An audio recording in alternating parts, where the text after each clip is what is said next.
जय माता जी। आइए हम इस शारदीय नवरात्र महापर्व में कलश स्थापन और माँ भगवती के पूजन का विधि विधान जानकारी प्राप्त करते हैं। विधि विधान की जानकारी प्राप्त करते हैं।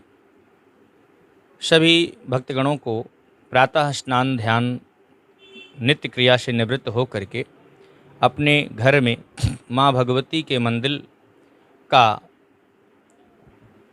सुंदर अच्छे से वहाँ पर प्रक्षालन करे। मूर्ति हो तो पुरानी हो तो स्नान और गंगा जल आदि से उसे स्नान कराए। ना भी हो तो कोई प्रतिमा हो तो भी जल आदि छिड़क करके, गंगा जल आदि छिड़क करके उस पुरानी प्रतिमा का भी पवित्रीकरण करके, और उसके बाद अगर घर में नहीं है, पहली बार आप बैठाना चाहते हैं, तो नूतन प्रतिमा, नूतन मूर्ति, नवीन मूर्ति ला करके घर में अपने रखते हैं और माँ भगवती को गंगा जल से, शुद्ध जल से, पंचामृत से स्नान करा करके, सुंदर वस्त्र पहना करके, माला आदि अर्पण कर करके, और कलश आदि का भी हम सामग्री सूक्ष्म बताते हैं कि मिट्टी की मलिया, जिसको कलश कहते हैं, और एक परई होती है, उसमें बालू डाल करके और जौ आदि बो करके कलश में जल और सुपारी, सिक्का, दूर्वा, अक्षत, पीला चावल, खड़ी हल्दी आदि कलश में डाल करके, पंचमेवा डाल करके, और उसके बाद पंचपल्लव न मिले, बरगद, पीपर, गूलर, पाकर, आम, इसको पंचपल्लव कहते हैं, तो आम का ही नूतन पल्लव ले करके उस कलश में स्थापित करते हैं। और एक परई में चावल रख करके ऊपर जटे वाला, पानी वाला नारियल चुनरी लपेट करके रख सकते हैं। और उस चुनरी को लपेट करके नारियल को रखने के बाद माँ भगवती के सामने दाहिने तरफ में अखंड ज्योति का विधान है। बिना दीपो ज्योति परब्रह्म, दीपो ज्योति जनार्दन, दीपो हरतु मे पापम, दीपो ज्योति नमोस्तुते। दीप देवता जीवात्मा के समस्त पाप हर लेते हैं और उसका पुण्य उदित होने लगता है, वह सद्मार्ग पर चलने लगता है। अतएव दीप देवता का भी पूजन करना चाहिए। 9 दिन तक कुछ लोग अखंड दीप जलाते हैं। वो अखंड दीप गाय का घी हो तो बहुत उत्तम, जो भी उपलब्ध हो, नहीं तो तिल का तेल का भी 9 दिन तक दीपक जलाया जा सकता है। साथ में कुछ विधान और रहता है। गौरी और गणेश, गोबर की गौरी भी बनाई जाती है। चौके पूर करके गोबर से लीप के, कच्चा मकान हो तो गोबर से लीपें, और पक्का मकान हो तो पानी से, अच्छे जल से शुद्धिकरण कर लें। वहाँ पे चौक बना करके एक कटोरी में गौरी, एक कटोरी में गणेश बैठाते हैं। सुपारी का भी बना लेते हैं, और उसके बाद गणेश मूर्ति हो तो उसे भी पधरा लेते हैं। घर में गौरा लोग बना करके रखते हैं, उसको भी पूजा में लगा सकते हैं।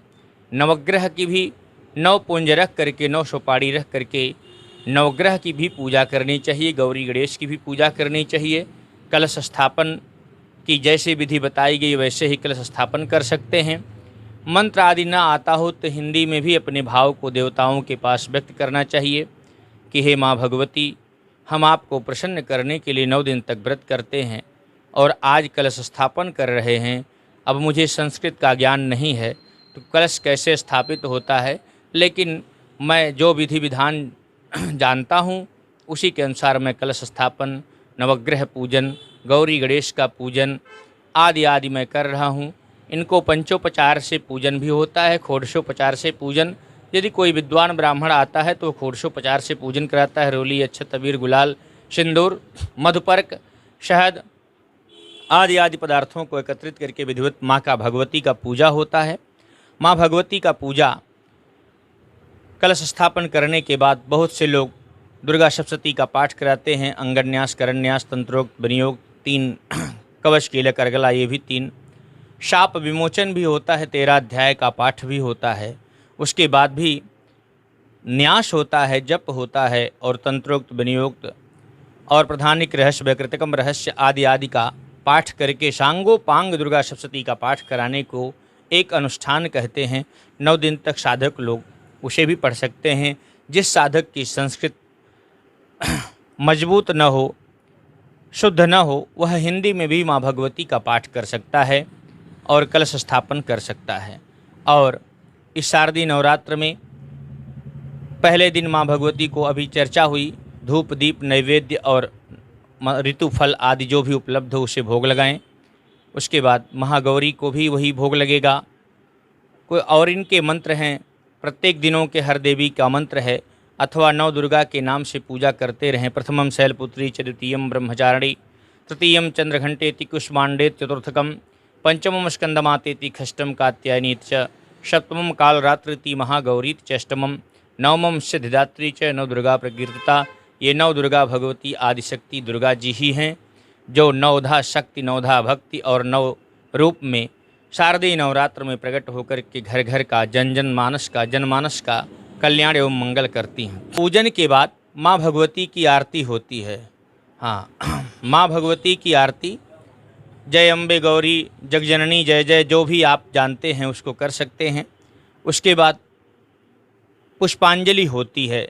पुष्पांजलि में मनसा वाचा कर्मणा, जो संस्कृत जानते हैं वह जगिनेन जजम जंत देवास्तान धर्माण प्रथमान्यासन्ना तेहनाकम महिमाना सचंत चतुर्वेशाध्याः सन्ति देवाः। वेदादि मंत्रों का उच्चारण करते हैं।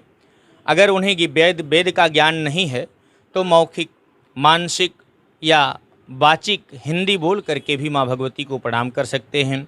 प्रत्येक दिन के फूल आदि का विधान है, श्रृंगार आदि का विधान है। जैसे सोमवार है श्वेत वस्त्र है, बुधवार है तो हरा वस्त्र है, और जिसकी जिससे सामर्थ्य हो माँ भगवती को बृहस्पतिवार है तो पीला वस्त्र से श्रृंगार करे, पीले पुष्पों से श्रृंगार करे। ऐसे ऐसे प्रत्येक दिनों माँ भगवती का श्रृंगार और पूजन होता है। और जो भी व्यक्ति माँ भगवती का इस शारदीय नवरात्र में नव दुर्गा के रूप में प्रत्येक दिन पूजा करता है, यह भगवती आदिशक्ति उसका निश्चित ही मनोकामना पूर्ण करती हैं, क्योंकि अष्टधा प्रकृति ही पूरे सृष्टि की जननी है और यही अष्टधा प्रकृति पूरे ब्रह्मांड को संचालित करती है और यही हर जीव का मंगल एवं कल्याण करती है। जय हनुमान, जय श्री सीताराम जी, जय माता जी, नमस्कार।